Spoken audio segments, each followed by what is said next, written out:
വയനാട് പഞ്ചാരക്കൊല്ലിയിൽ ആളിക്കത്തി പ്രതിഷേധം. കടുവാക്രമണത്തിൽ കൊല്ലപ്പെട്ട രാധയുടെ വീട് സന്ദർശിച്ച് വകുപ്പ് മന്ത്രി എ.കെ. ശശീന്ദ്രൻ.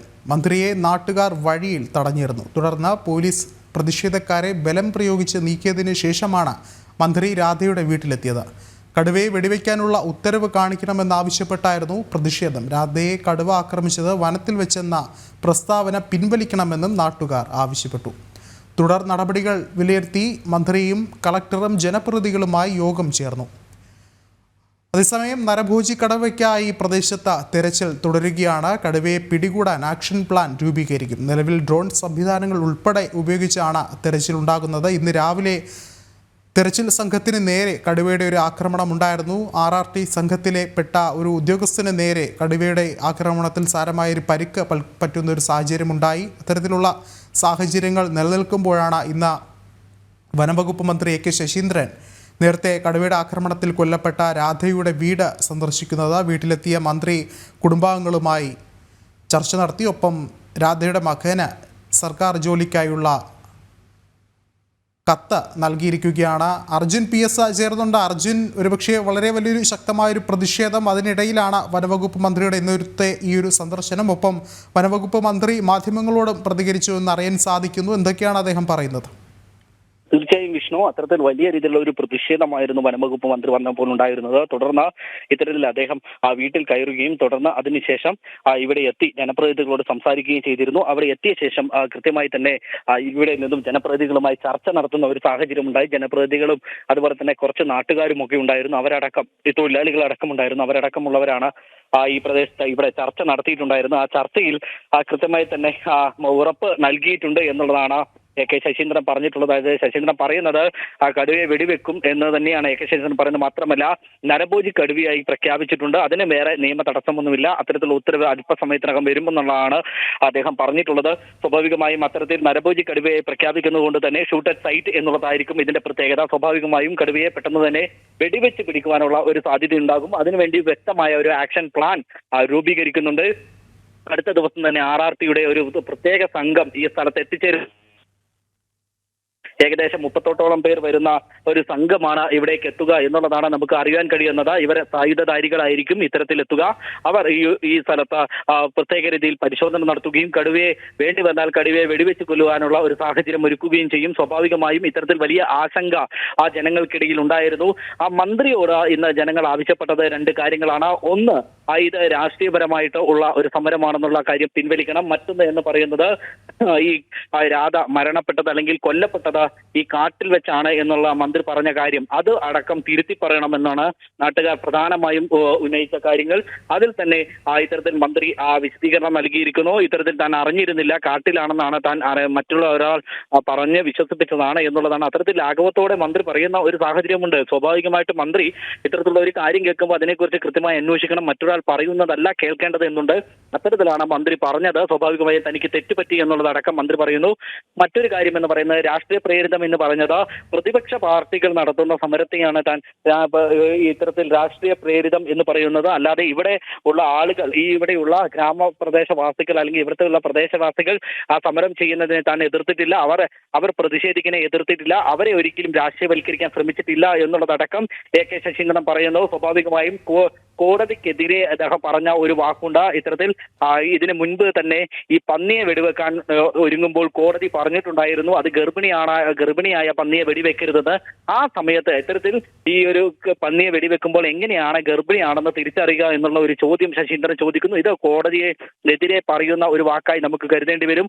അത്തരത്തിൽ കോടതിക്കെതിരെ പറഞ്ഞിട്ടുണ്ട്. എന്തിനാൻ തന്നെയും അദ്ദേഹം പറയുന്നത് വലിയൊരു രോക്ഷപ്രകടനം കഴിഞ്ഞു, അതിന്റെ ഒരു വികാര നിർഭരനായിരുന്നു. ആ ഒരു സാഹചര്യത്തിലാണ് താൻ ഇത് പറഞ്ഞത്.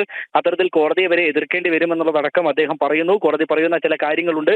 ആ നിയമവശങ്ങളൊക്കെ പറഞ്ഞു വരുമ്പോഴാണ് അദ്ദേഹം ഈ കോടതിയെ ഇത്തരത്തിൽ പറയുന്ന ഒരു സാഹചര്യമുണ്ട്. ഒരു കണക്കിന് കോടതി അവഹേളിക്കുന്ന രീതിയിലുള്ള ഒരു പ്രസ്താവനയെ നമുക്ക് പറയേണ്ടി വരും. അത്തരത്തിൽ ഈ അദ്ദേഹം പറഞ്ഞ വാക്ക് ഒന്നുകൂടി ഞാൻ പറയാം.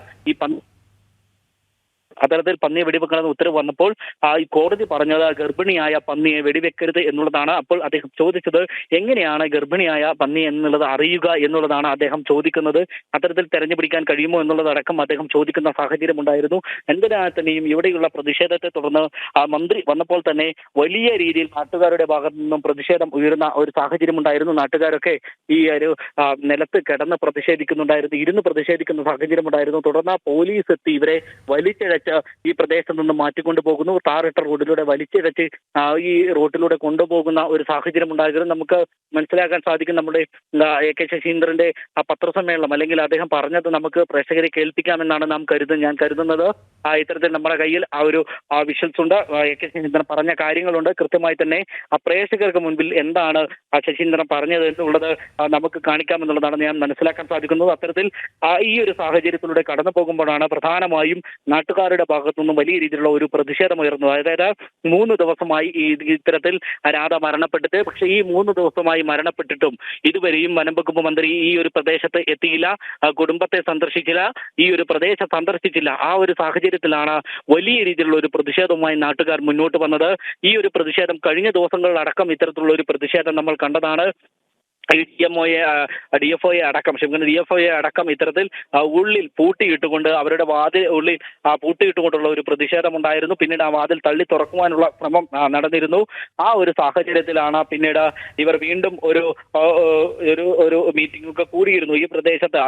അതേ തുടർന്ന് ഇത്തരത്തിൽ കടുവയെ വെടിവെക്കാമെന്നുള്ള ഒരു ഉത്തരവ് ഉപരി ആ കടുവയെ പിടികൂടാം, അതായത് കെണിവെച്ച് പിടികൂടാം എന്നുള്ള ഒരു സാഹചര്യത്തിലേക്ക് വന്നു. പക്ഷേ ഇന്ന് വീണ്ടും ഒരു RRT പ്രവർത്തകനെ ഇത്തരത്തിൽ വലിയ രീതിയിൽ ഒരു 10 അംഗ സംഘമായി തിരിഞ്ഞ് ഈ പ്രദേശത്ത് റോന്തു ചുറ്റിയ ഒരു RRT സംഘത്തിലെ ഒരു വ്യക്തിക്കെതിരെ ഇത്തരത്തിൽ കടുവ വീണ്ടും ആക്രമണം നടത്തുന്നു. RRT സംഘത്തിലെ ഒരാൾക്കെതിരെ ഈ കടുവ ആക്രമണം നടത്തുന്നു. വയനാട്ടുകാരൻ തന്നെയാണ്, മക്കിമല സ്വദേശിയാണ്. അദ്ദേഹത്തിനെതിരെ കടുവ ആക്രമിക്കുന്നു.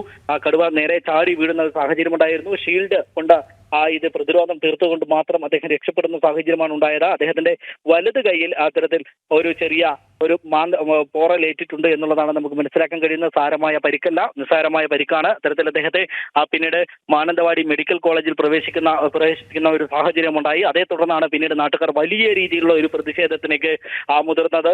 തുടർന്ന് ഇന്ന് റിപ്പബ്ലിക് ഡേ പരേഡിൽ പതാക ഉയർത്താൻ വന്ന മന്ത്രി അത്തരത്തിൽ ഈ ഒരു പ്രദേശത്തേക്ക് വരികയും പിന്നീട് അവിടെ നിന്ന് മാധ്യമങ്ങളെ കാണുകയും ഇത്തരത്തിൽ നരഭോജി കടുവയായി പ്രഖ്യാപിക്കാൻ മുഖ്യമന്ത്രിയോട് പറഞ്ഞിട്ടുണ്ട് എന്നുള്ളതടക്കം പറയുകയും ചെയ്തിരുന്നു. തുടർന്നാണ് പിന്നീട് ഇവിടെ വന്നപ്പോൾ നാട്ടുകാർ വലിയ രീതിയിലുള്ള ഒരു പ്രതിഷേധമായി രംഗത്തെത്തിയത്. പോലീസ് ഇവരെ തടയുകയും ചെയ്തിരുന്നു. മന്ത്രിക്കെതിരെ കൂകി വിളിച്ചുകൊണ്ടാണ് മന്ത്രിയെ ഈ നാട്ടുകാർ വരവേറ്റത്. മന്ത്രിക്കെതിരെ കൂകി വിളിക്കുന്നു, മന്ത്രിക്കെതിരെ അത്തരത്തിലുള്ള ഈ രീതിയിലുള്ള വാക്കുകൾ ഉപയോഗിച്ചുകൊണ്ട് തന്നെ വലിയ രീതിയിലുള്ള ഒരു പ്രതിഷേധം, തങ്ങളുടെ പ്രതിഷേധം മന്ത്രിയെ അറിയിക്കുന്നു. സ്വാഭാവികമായും ആദ്യം തുടങ്ങിയത് സമാധാനപരമായി തുടങ്ങിയ ഒരു സമരമായിരുന്നു, അല്ലെങ്കിൽ പ്രതിഷേധമായിരുന്നു. പിന്നീട് ഇവരുടെ ഡിമാൻഡുകൾ പറഞ്ഞു. ഒന്ന് എന്ന് പറയുന്നത് ഈ രാധ മരണപ്പെട്ടത് കാട്ടിൽ നിന്നാണെന്നാണ് മന്ത്രി പറഞ്ഞത്, അത് പിൻവലിക്കുക. 2 എന്ന് പറയുന്നത് ഇത് രാഷ്ട്രീയ പ്രേരിതമാണെന്ന് മന്ത്രി പറഞ്ഞിരുന്നു. ഈ കാര്യവും മന്ത്രി പിൻവലിക്കണമെന്നുള്ള ഒരു ആവശ്യം ഈ ഒരു പ്രദേശവാസികൾക്കുണ്ടായിരുന്നു. അത് തയ്യാറായില്ല. മന്ത്രി അവിടെ ഇറങ്ങിയില്ല, നാട്ടുകാരോട് സംസാരിക്കാൻ തയ്യാറായില്ല എന്നുള്ളതാണ് പ്രധാനപ്പെട്ട വസ്തുത. അതേ തുടർന്നാണ് പിന്നീട് നാട്ടുകാർ വലിയ രീതിയിലുള്ള ഒരു പ്രതിഷേധവുമായി രംഗത്തിറങ്ങിയത്.